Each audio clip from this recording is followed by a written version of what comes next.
Hi friends, అందరికి ఇవాళ special నాటుకోడి కర్రీ. ఉల్లిగడ్డలు మగ్గుతున్నాయి. జీడిపప్పు గసగసాలు వేసి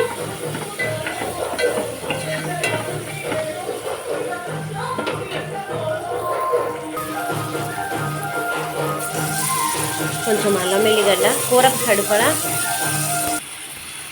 పసుపు, కొంచెం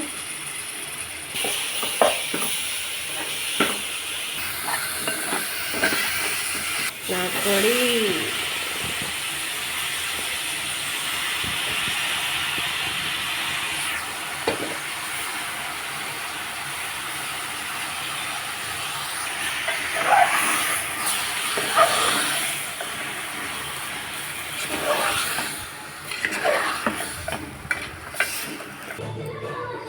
నీరు అంతా ఇరికిందో లేదో చూద్దాం.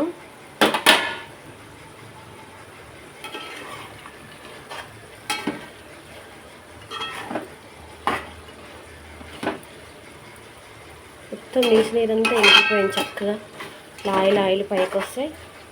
కూరలు ఏ విధంగా వండినా కానీ టేస్ట్ ఉంటాయి. ఫస్ట్ మనకు ఆయిల్ పైకి తేలాలి. మనం ఎంత వేసామన్నది కాదు, ఎంత వేసినా కానీ నీరంతా ఇనికినాక ఆయిల్ పైకి లేస్తేనే కూర ఏదైనా టేస్ట్ ఉంటుంది.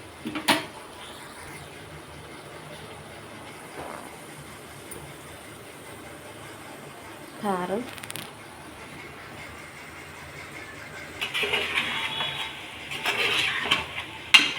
కలుపుకొని కొన్ని వాటర్ పోసుకుంటే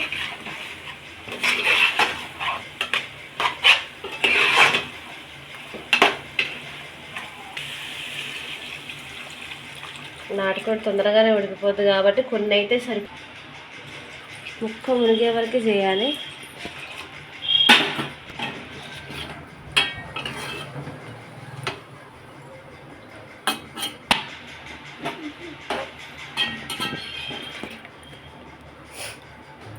కొంచెం ఉడికిందంటే ఇక లాస్ట్లో జీడిపప్పు గసగసాలు వేసుకుంటే నాటుకోడికి ఎప్పుడైనా కానీ కొబ్బరి పొడి కన్నా జీడిపప్పు గసగసాలు వేసుకుంటే నాటుకోడికి సూపర్ టేస్ట్ ఉంటుంది. కొంచెం ఉడికేలోపు మనం జీడిపప్పు గసగసాలు రుబ్బుకుందాం. కూర అయితే దగ్గరకు అవుతుంది. ఈలోపు జీడిపప్పు గసగసాలు నూరుకున్నాయి.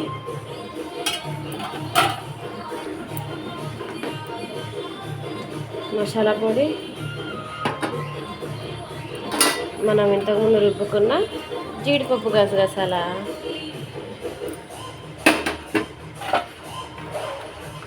అంటే నేను కొంచెం కొబ్బరి కూడా వేసాను, ఎందుకంటే పచ్చి కొబ్బరి వేస్తే చాలా బాగుంటుందని పచ్చి కొబ్బరి వేసిన.